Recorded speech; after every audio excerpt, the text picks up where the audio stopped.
Queridos, quero pedir para vocês abrirem a Bíblia de vocês em Atos 2, acabamos de cantar, né, sobre isso.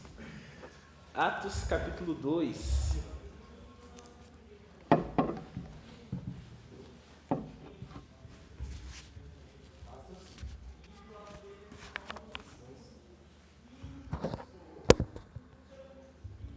Atos capítulo 2, a partir do versículo 37. Nós leremos dos versículos 37 até o 47. Vamos lá. Ouvindo eles estas coisas, compungiu-se-lhes o coração e perguntaram a Pedro e aos demais apóstolos: Que faremos, irmãos? Respondeu-lhes Pedro: Arrependei-vos e cada um de vós seja batizado em nome de Jesus Cristo para a remissão dos vossos pecados, e recebereis o dom do Espírito Santo. Para vós outros é a promessa, para vossos filhos e para todos os que ainda estão longe, isto é, para quantos o Senhor nosso Deus chamar. Com muitas outras palavras deu testemunho e exortava-os, dizendo: Salvai-vos dessa geração perversa. Então os que lhe aceitavam a palavra foram batizados, havendo um acréscimo naquele dia de quase 3.000 pessoas. E perseveravam na doutrina dos apóstolos, na comunhão, no partir do pão e nas orações. Em cada alma havia temor, e muitos prodígios e sinais eram feitos por intermédio dos apóstolos. Todos os que creram estavam juntos e tinham tudo em comum. Vendiam as suas propriedades e bens, distribuindo o produto entre todos, à medida que alguém tinha necessidade. Diariamente perseveravam unânimes no templo, partiam pão de casa em casa e tomavam as suas refeições com alegria e singeleza de coração, louvando a Deus e contando com a simpatia de todo o povo. Enquanto isso, acrescentava-lhes o Senhor dia a dia os que iam sendo salvos. Nós que estamos no seminário temos tido o privilégio de conhecer igrejas diferentes. E uma impressão que eu tenho no meu coração, todas as vezes que eu conheço uma igreja nova, é que eu conheço as pessoas que estão naquela igreja como se já fossem conhecidos meus há muito tempo, mesmo que seja a primeira vez que eu esteja naquela comunidade. Porque isso que eu sinto me fez pensar a respeito do motivo que eu me sinto assim. Porque quando eu vou num lugar diferente, conhecendo pessoas que eu nunca vi na minha vida, eu me sinto tão à vontade, me sinto tão próximo das pessoas, e o que me faz é me sentir parte daquela comunidade, mesmo sendo um visitante, chegando pela primeira vez para servir. E lendo esse texto, eu entendi o porquê.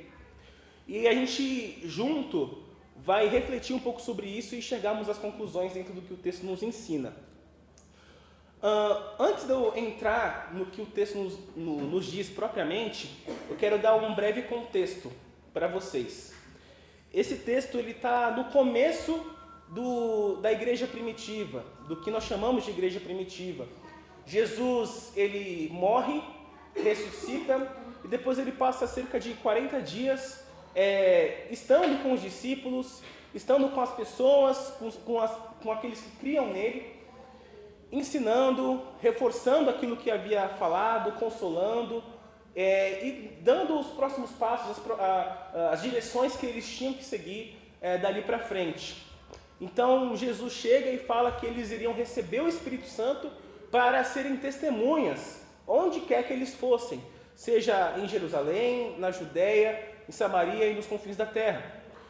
E aí chega no capítulo 2, isso de fato acontece. No dia de Pentecostes, aqueles discípulos estavam orando e Deus derrama o Espírito Santo na vida daqueles que estavam orando, daqueles que criam. E eles começaram a falar línguas estrangeiras, línguas de outros povos. Judeus que estavam para aquela festa, para aquela festividade, conseguiam entender o que eles estavam orando, o que eles estavam dizendo para Deus, até achavam um pouco confuso. E aí o apóstolo Pedro começa a explicar um pouco o que estava acontecendo. E é aí que a gente chega no texto que nós lemos. A gente percebe aqui no versículo 37 que aquelas pessoas que ouviram a pregação de Pedro disseram assim, o texto fala, né, Lucas diz, compungiu-se-lhe o coração. O que significa essa palavra difícil? Eles estavam com o coração contrito com a mensagem, com a pregação de Pedro. Eles estavam com o coração apertado, com um senso de urgência.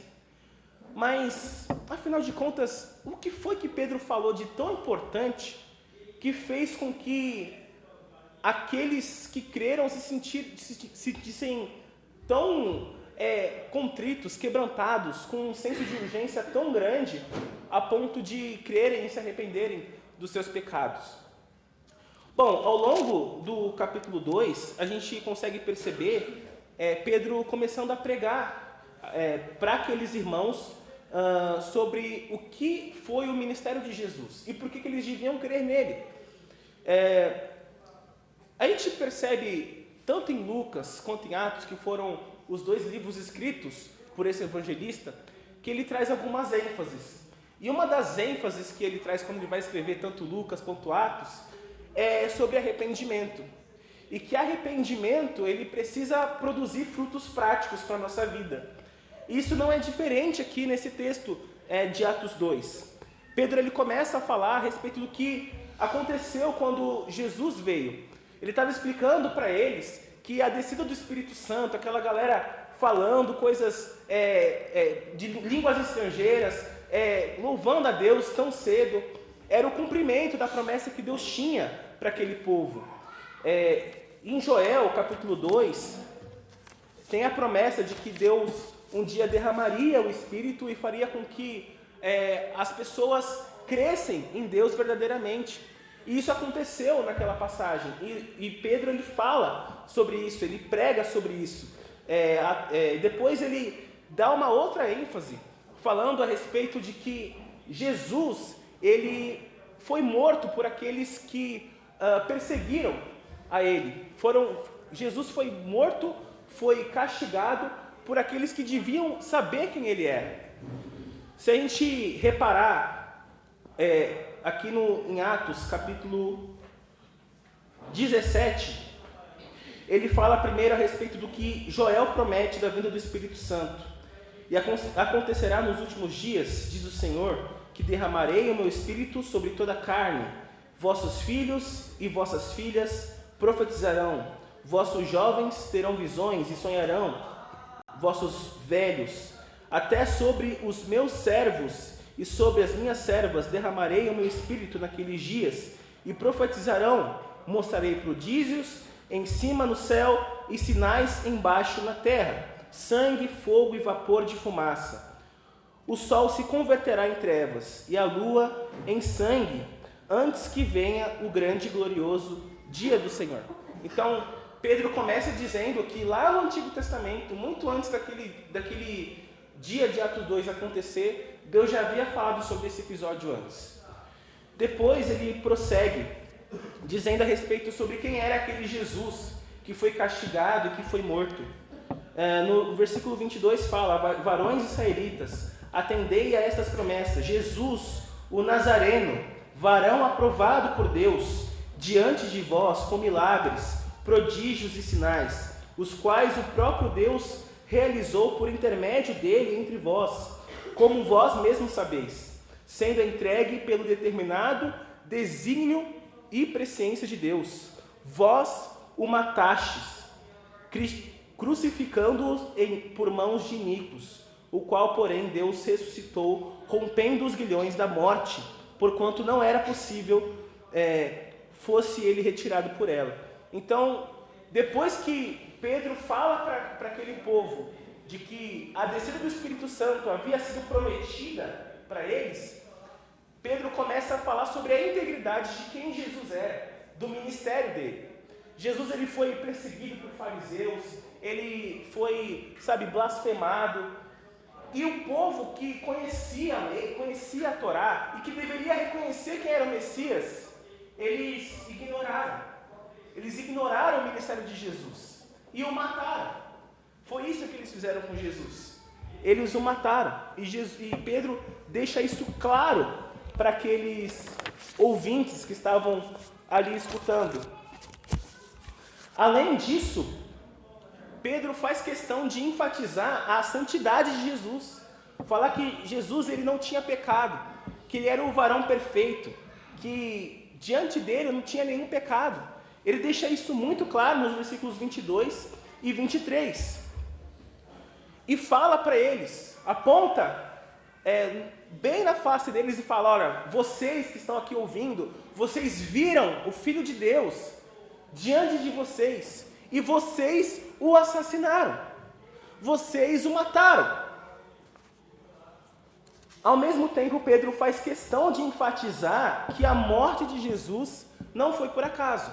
Apesar de o pecado, a essência pecaminosa daquelas pessoas terem feito com que Jesus fosse preso naquela cruz e morto, tudo isso já estava debaixo da soberania de Deus. Deus ele conduziu todo esse processo diante da sua presciência, de tudo aquilo que ele planejou para a história da redenção, que aquilo acontecesse. Ele organizou todos os fatos para que um dia Jesus fosse castigado e morto naquela cruz. E aquelas pessoas que estavam ali deveriam acreditar e saber disso. Só que a morte de Jesus, ela não foi o fim.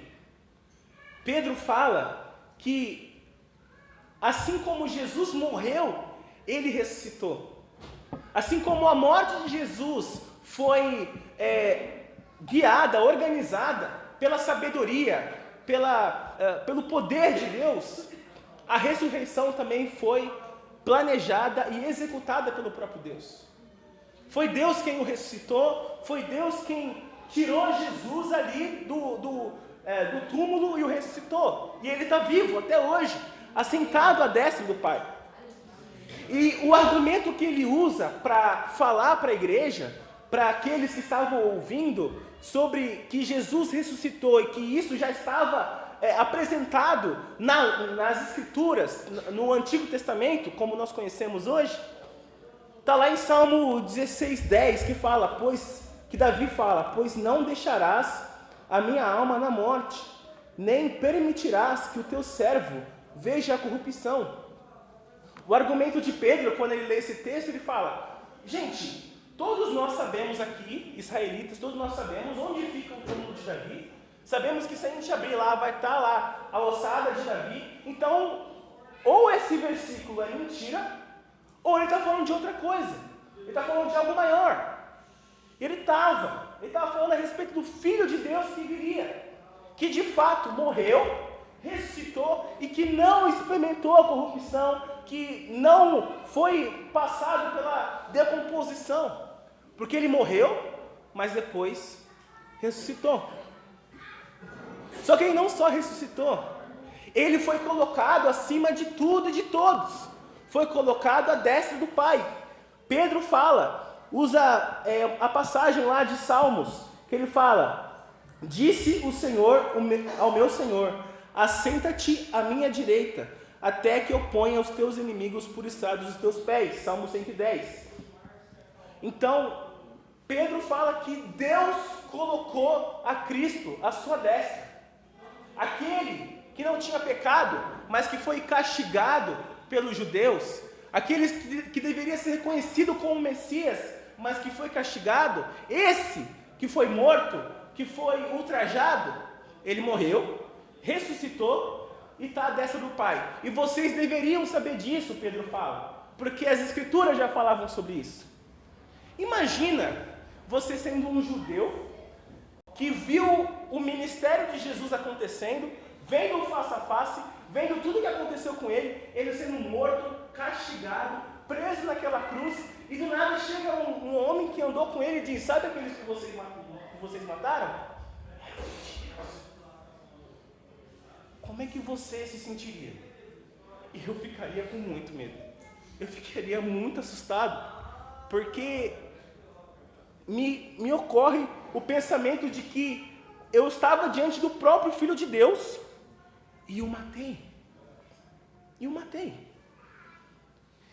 E assim como imagino que nós nos sentiríamos com medo e contritos, quebrantados, com nosso coração rasgado, foi assim que aqueles que estavam ouvindo a pregação de Pedro se sentiram.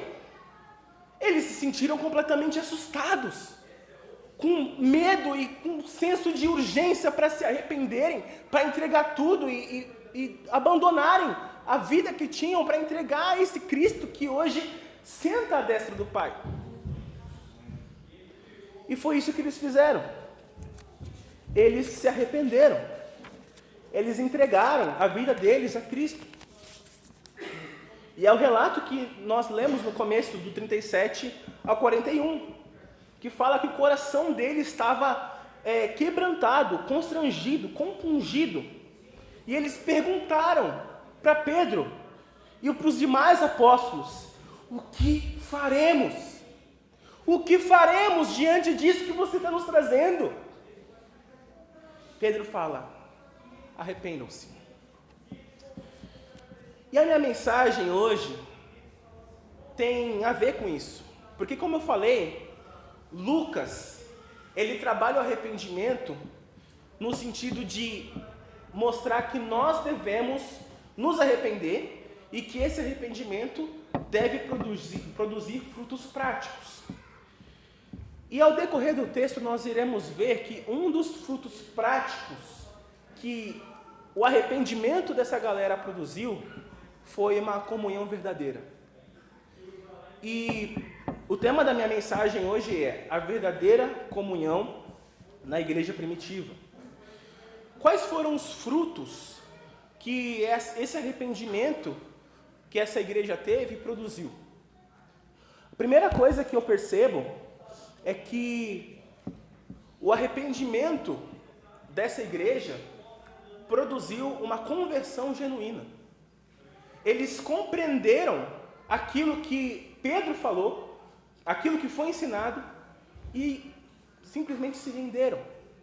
Eles se entregaram.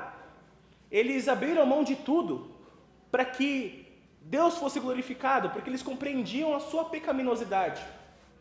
Queridos, nós somos tão pecadores quanto aqueles que estavam diante do Filho de Deus e o mataram. Se o ministério de Jesus, o ministério terreno de Jesus, começasse hoje, aqui em Carlos Barbosa, eu tenho certeza que nós o mataríamos. Nós o mataríamos. Nós olharíamos para ele e o mataríamos. Primeiro, por causa da soberania de Deus, porque Deus é soberano, e Ele escolheu que isso acontecesse com o próprio Filho, mas também por conta do nosso pecado, da nossa natureza pecaminosa. O povo judeu matou o próprio Filho, como também matou outros profetas, perseguiu outros profetas.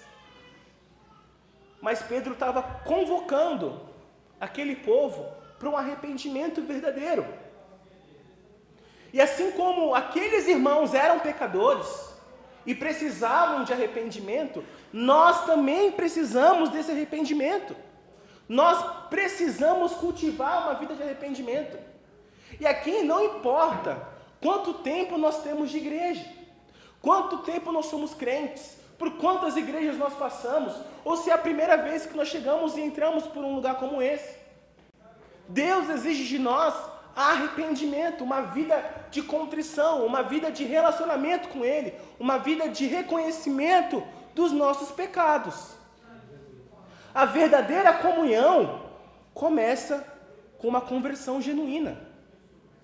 Vocês querem viver uma igreja que experimente uma verdadeira comunhão? Primeiro, experimente uma comunhão verdadeira com Cristo.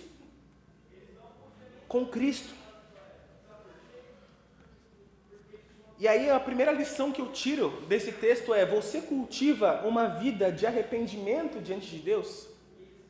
Quando você ouve o Evangelho todo domingo, aqui, pela pregação do Lucas, pela pregação do Jean, você se sente realmente tocado pela palavra de Deus a ponto de se transformar a sua vida? Ou é apenas mais uma parte da sua semana? de segunda a sexta eu trabalho, vou para o meu emprego, aí das 8 às 5, sei lá, final de semana venho para a igreja, ouço a palavra e depois eu volto para a minha vida de trabalho. Ou será que o que a palavra de Deus atinge no seu coração afeta a sua vida de domingo a domingo? Em tudo que você faz. O desafio que a palavra de Deus nos traz hoje é que a gente cultive uma vida de arrependimento, uma vida de contrição. Eu fui criado na igreja por toda a minha vida. Sempre fui criado na igreja, desde pequeno. Mas teve um momento específico, quando eu tinha uns 15, 16 anos, que para mim era muito comum, era muito automático estar na igreja, a ponto disso não transformar a minha vida de fato, não transformar quem eu era. Eu só estava lá, batia ponto, participava bastante das programações, estava envolvido em tudo, mas não havia uma transformação verdadeira no meu coração. E aí, teve um ano bem ruim lá na minha vida, que eu só queria ir para a escola para zoar, para buscar a atenção das pessoas. E aí isso só trouxe resultados ruins para mim. Até que eu tive um encontro verdadeiro com Jesus mesmo estando na igreja.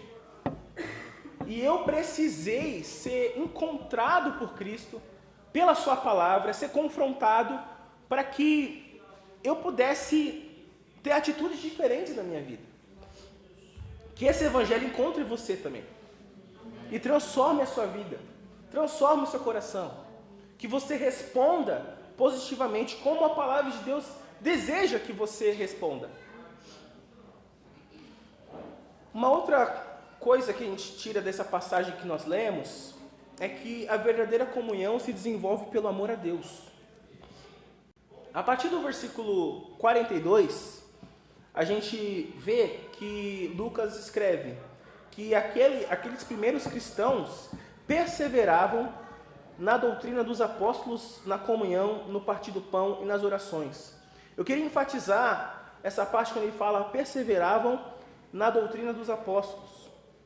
O que era a doutrina dos apóstolos? Os apóstolos eram os discípulos de Jesus, que estavam encarregados de continuar o ministério que Jesus colocou em suas mãos. Proclamar e serem as colunas, serem aqueles que iriam liderar a igreja de Jesus. E o ensino dos apóstolos incluía as escrituras judaicas, que era o que eles tinham acesso naquela época, assim como os ensinamentos de Cristo. E aquela igreja que estava se formando, que estava recém-formada, passando por esse processo de arrependimento, de contrição, de conhecer a Cristo, cheias do Espírito Santo. A primeira característica que Lucas coloca a respeito dessa igreja é que eles perseveravam na doutrina dos apóstolos. Eles eram pessoas que amavam e criam na palavra de Deus compartilhada pelos apóstolos. A persistência constante no ensino dos apóstolos significa que os cristãos ouviam os apóstolos sempre que eles ensinavam e que eles praticavam assiduamente o que ouviam. Uma igreja bíblica ouve e pratica os ensinos fundamentados na palavra da sua liderança. Uma igreja bíblica ouve e pratica os fundamentos ensinados da sua liderança. O pastor Lucas tem ensinado a palavra. Escutem e pratiquem o que tem sido ensinado. A liderança tem seguido uma direção. Caminhe junto. Não seja aquele que divide, não seja aquele que faz cara feia. Eu não gosto disso, não concordo, vou me virar e vou embora. Se Deus te colocou aqui, sirva. Porque Deus colocou uma liderança nessa igreja. Assim como naquela igreja de Atos 2, Deus colocou a liderança dos apóstolos. Então, siga a palavra de Deus e o ministério que tem sido desenvolvido aqui por essa liderança. Além disso, lembra que eu falei? Eles ouviam e praticavam o que era ensinado. Da mesma forma, o desafio que eu quero trazer para vocês, Igreja Batista da Rocha, é que criem desejo de estudar a palavra de Deus. Além de ficar somente ouvindo, nós somos muito tentados a sentar aqui nos nossos bancos e ouvir as mensagens que são ensinadas. Algumas pessoas gostam de ir no YouTube, ouvir um pregador favorito, porque ele tem uma mensagem legal. Mas o desafio que eu quero trazer para você é para que você pegue a sua Bíblia e comece a desenvolver o hábito de estudar a palavra de Deus, de conhecer o que as Escrituras dizem, o que Deus tem a dizer. Crie esse hábito, leia a sua Bíblia e busque entender o que está lendo para praticar. Quem ama e pratica a palavra de Deus, demonstra que ama o Senhor. Quem ama e pratica a palavra de Deus, demonstra que ama o Senhor. Jesus diz em João 14, 21, aquele que tem os meus mandamentos e os guarda, esse é o que me ama. E aquele que me ama será amado por meu Pai, e eu também o amarei, e me manifestarei a ele. Outra característica daquela igreja é que eles não só amavam a palavra de Deus, eles não só ouviam os ensinos dos apóstolos, mas eles temiam ao Senhor. Versículo 43 diz, em cada alma havia temor. Eles temiam ao Senhor. Eles não só criam na palavra de Deus, não só praticavam a palavra de Deus, mas o pressuposto, o motivo, aquilo que os levava a viver isso, era um verdadeiro temor ao Senhor. E o que é temor ao Senhor? O Lucas falou um pouco sobre isso no momento do louvor. Temor não é medo de Deus, o medo paralisante. Eu não sei do que você tem medo, mas eu tenho certeza que quando você está diante do seu medo, aquilo de certa forma te paralisa. Aquilo te assusta. A minha esposa morre de medo de barata. Se ela vê barata, na verdade não só barata, mas qualquer inseto. Eu também tenho medo de barata. Enfim, e aí, quando você está diante do seu medo, isso te paralisa. Mas com Deus não é assim. Não é esse temor que está sendo ensinado. Temor é um reconhecimento da grandeza de Deus. É você reconhecer que Deus é grande, é poderoso. Mas não só reconhecer que Deus é grande e é poderoso, mas reconhecer que você é pequeno, que nós somos pequenos diante da grandeza de Deus. E a reação que isso produz é uma reverência, é um amor, é um desejo por conhecer esse Deus grande, poderoso, mas que ao mesmo tempo é próximo. Era isso que aquela igreja experimentava. Eles viam os milagres, eles viam os sinais que Jesus produzia, e depois da morte e ressurreição de Jesus, eles viam a continuidade disso acontecendo por meio dos apóstolos. Eles viam isso acontecendo. Isso produzia na vida deles temor. Não é que a gente tem que agora ser uma igreja que busca milagre e sinais para a gente temer. Não, porque tudo que a palavra de Deus tem a nos dizer está aqui. Mas só o fato da gente ler a palavra de Deus e ser tocado, e ser transformado, isso precisa produzir temor. Isso precisa produzir em nós uma reação saudável e verdadeira diante de quem Deus é. E é isso que acontecia com aquela igreja. E é isso que Deus espera que aconteça com esta igreja. Só que não é fácil a gente viver isso. E eu sei. Não é fácil a gente... É muito fácil eu virar e falar, vocês têm que ler a Bíblia. Vocês têm que temer ao Senhor. Mas eu também tenho as minhas dificuldades. Eu também tenho. Todos nós temos. Porque nós somos pecadores. Nós somos. Somos pecadores, mas regenerados pelo Espírito Santo, assim como aqueles também eram. Mas nós temos nossas dificuldades ainda. Eu estou no seminário e uma coisa muito saudável que o Seminário Palavra da Vida desenvolve nos seus alunos é o hábito pela hora silenciosa, pela vida com Deus. Então, a gente precisa desenvolver o hábito de todos os dias, pelo menos meia hora, orar e buscar a palavra de Deus. É o nosso momento devocional. Isso deveria ser uma coisa natural dos crentes, mas o seminário proporciona isso para que a gente desenvolva esse hábito em nossas vidas. Só que eu sou pecador. E o que acontece? Muitas vezes eu acabo pegando algo que deveria ser bom e transformando numa regra. Não, eu preciso fazer minha devocional, porque senão eu vou perder ponto. Porque realmente, se você perde ponto, se você não faz a sua devocional lá, você perde ponto. Sim. Mas eu acabo pegando um princípio que deve ser para a minha vida e transformando numa regra, num peso que não foi Jesus quem colocou, foi eu mesmo.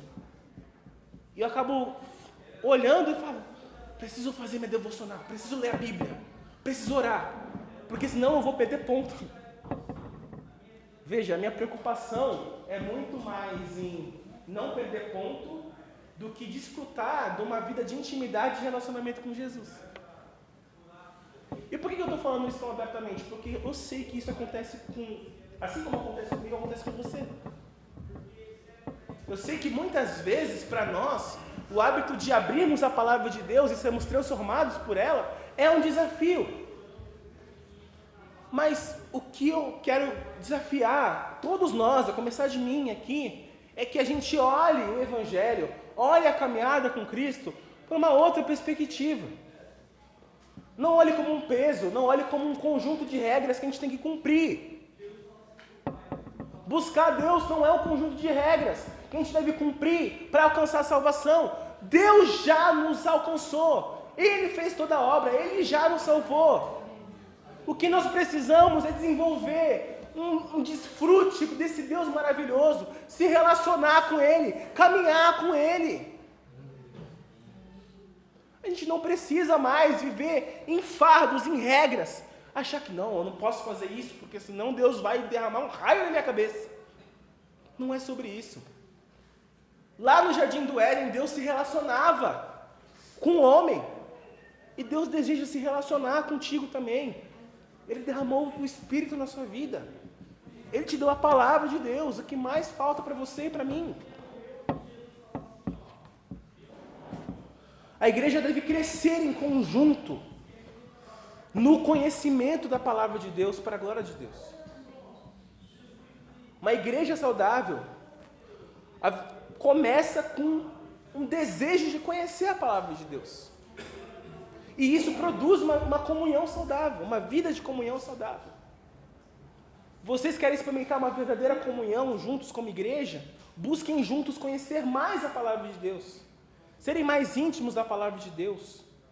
Procurem a liderança, tirem dúvidas, conversem sobre o que a palavra de Deus diz. Desenvolvam esse hábito. E vocês vão ver como isso vai ser bom. Busque você individualmente a palavra de Deus durante a semana. Se você não consegue todos os dias buscar Deus, pelo menos um dia na sua semana, pelo menos, abra a Bíblia, leia e ore. E Deus vai te ajudar. Se você não consegue nem um dia, peça ajuda, fala, Espírito Santo, eu preciso do teu poder, porque na minha força eu não consigo. E Ele vai te ajudar. Mas busque desenvolver esse hábito. Busque caminhar com o Senhor. Busque ser amigo dEle. O último ponto que eu queria trazer é: a verdadeira comunhão é cultivada em amor pelo próximo. E aqui eu vou entrar propriamente no assunto da comunhão. Eu precisei desenvolver, primeiro, um ponto de partida de que não tem como a gente viver uma verdadeira comunhão se a gente não teve uma verdadeira conversão. E essa conversão verdadeira precisa produzir em nós um amor pela palavra de Deus. O entendimento do que a palavra de Deus nos diz. Porque se a gente entende o que a palavra de Deus nos diz, a gente vai entender o porquê que, quando eu falei no começo que quando eu chego numa igreja diferente eu me sinto tão em casa, a gente vai entender o porquê. Nós somos ligados pelo mesmo sangue.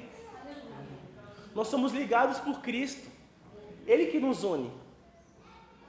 Mas essa união com Cristo começa numa verdadeira conversão. E num desenvolvimento dessa conversão, dessa salvação, por meio da palavra de Deus. Mas no que deve resultar tudo isso? A partir do versículo 44, fala: todos os que creram estavam juntos e tinham tudo em comum.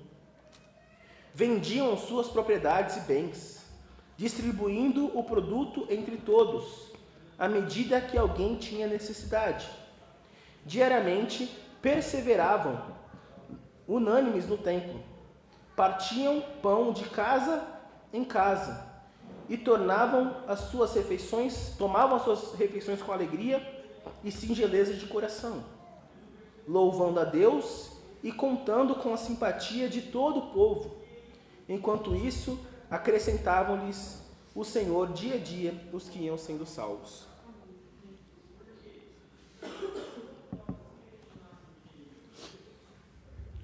Uma igreja que experimenta de fato uma conversão verdadeira e um amor pela palavra de Deus é uma igreja que automaticamente olha para o lado, olha para as pessoas que estão ao seu lado, ao seu redor e cuida uns dos outros. Uma igreja que vive uma conversão verdadeira e que desenvolve um verdadeiro amor pela palavra aprende a olhar uns para os outros. O texto nos mostra que eles tinham tudo em comum. Aqui eu não estou dizendo que eles eram iguais, que eles tinham as mesmas características uns dos outros, nem que eles eram comunistas, socialistas, e que Deus está pregando que a gente... Não é sobre isso. O que Deus está nos ensinando aqui, por meio da sua palavra, é que eles conseguiam compreender e saber a necessidade uns dos outros. Eles estavam juntos, sempre, em contato uns com os outros, e isso fazia com que eles conhecessem a necessidade uns dos outros, e a partir disso, aquilo que era deles não era mais deles, era uns dos outros. Isso é essa igreja. Dividiam suas posses, buscavam saber quem estava em necessidade, tinham prazer de estar juntos no templo. Gente, eu não sei muito sobre o perfil dessa igreja, mas o que eu quero trazer para vocês é que a nossa responsabilidade como igreja é sempre apoiar uns aos outros, é sempre saber quais são as necessidades uns dos outros e servir. Se você está passando por alguma necessidade, por algum problema em casa, mas você é tão orgulhoso que você não consegue pedir ajuda, amigo, você está em pecado. Porque você acha que o cristianismo se vive sozinho. Você acha que a sua fé é só sua. Mas Jesus nos ensina lá em Mateus 6 que a oração começa com o Pai Nosso. O Pai é nosso, não é só meu. Então, se você passa por necessidades, você tem que estar aqui e pedir ajuda. Agora, se Deus tem abençoado você com aquilo que você tem, você precisa olhar para o lado, servir as pessoas. A casa que você tem não é só sua, não é para você. Na cultura do reino, a gente abre a nossa casa. Na cultura do reino, a gente serve com nossos bens. Na cultura do reino, a gente olha uns para os outros. E a cultura do reino é superior à nossa. E a gente precisa, a partir de uma conversão verdadeira e de um amor verdadeiro pela palavra de Deus, olhar uns aos outros com aquilo que Deus tem nos dado. Nós somos mordomos daquilo que Deus tem colocado em nossas mãos.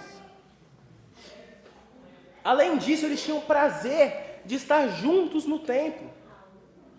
Amigos, a igreja, estar junto em igreja, é um princípio que a palavra de Deus nos ensina. Vir para a igreja aos domingos não deve nem ser uma religiosidade, a ponto de você não entender o porquê que você está aqui, mas vir porque você acha que isso é o melhor.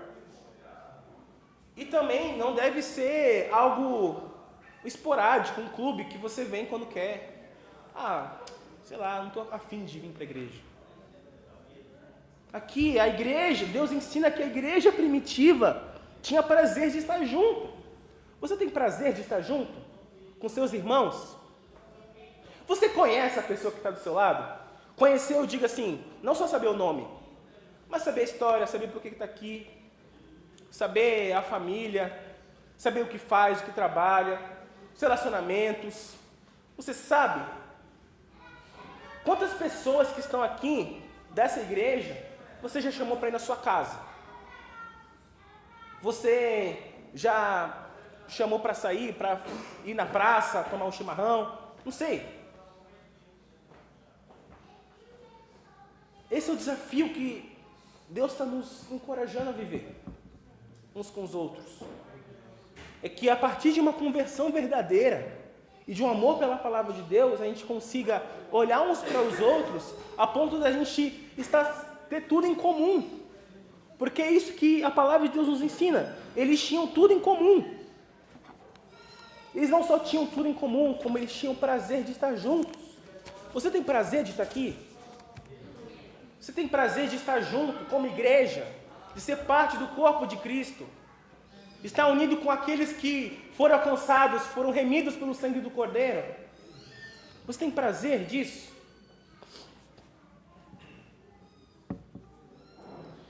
E uma coisa que me chama muita atenção também é que, à medida que esse relacionamento uns com os outros, a igreja era desenvolvido, as pessoas de fora eram alcançadas.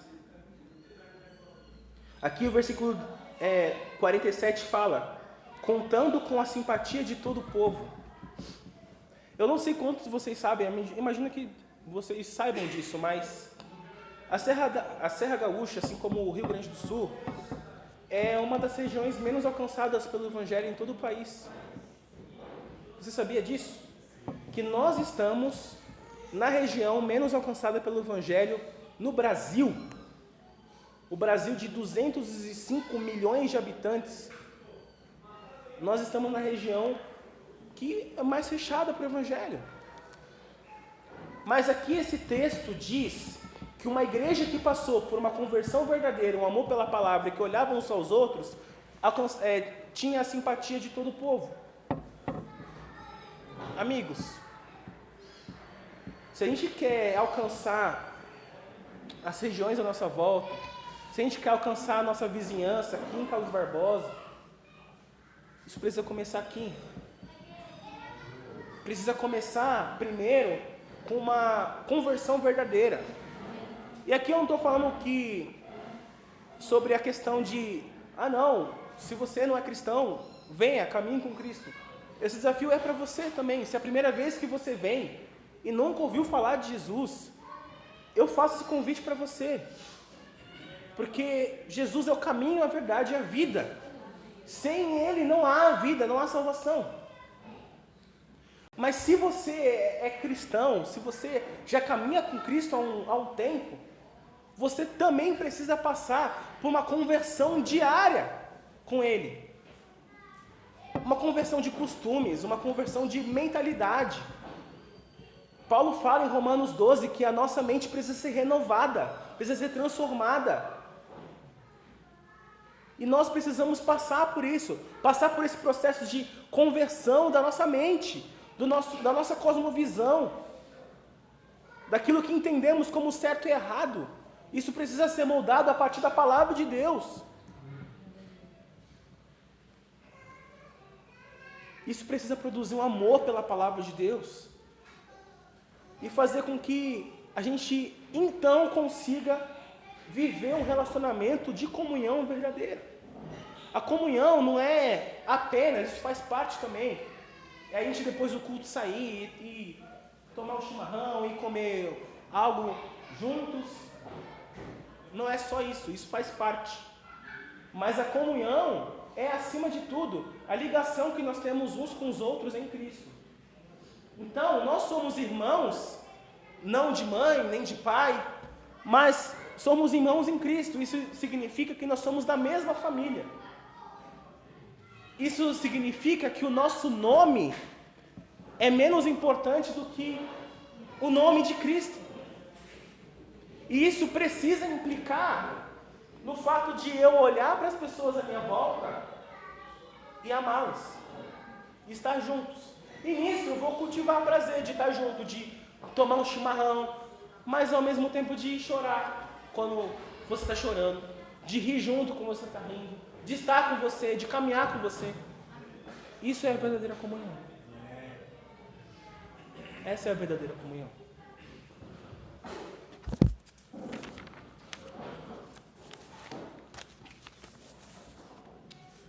Então, irmãos, para terminar, eu quero reforçar que a verdadeira comunhão é experimentada por aqueles que passaram por um verdadeiro arrependimento, por uma verdadeira conversão em Cristo. E para concluir, quero recapitular tudo aquilo que a gente já falou. A verdadeira comunhão nasce no arrependimento genuíno, se desenvolve pelo amor a Deus e é cultivada em amor pelo próximo. E quais são os desafios que eu quero trazer para vocês? Cultivem uma vida de arrependimento. Que a cada momento, a cada dia que passa, você busque desenvolver no seu coração uma contrição, uma compreensão de que você é pecador, assim como eu sou. E que isso precisa produzir em você, no seu relacionamento com Deus, um desejo de se parecer mais com o Filho de Deus. Busque crescer no relacionamento com a Palavra de Deus. Busquem juntos crescer. Se você tem alguma dúvida teológica, bíblica, procure o pastor Lucas, procure o Jean, procure toda a liderança. Além disso, abra a sua casa para o diferente.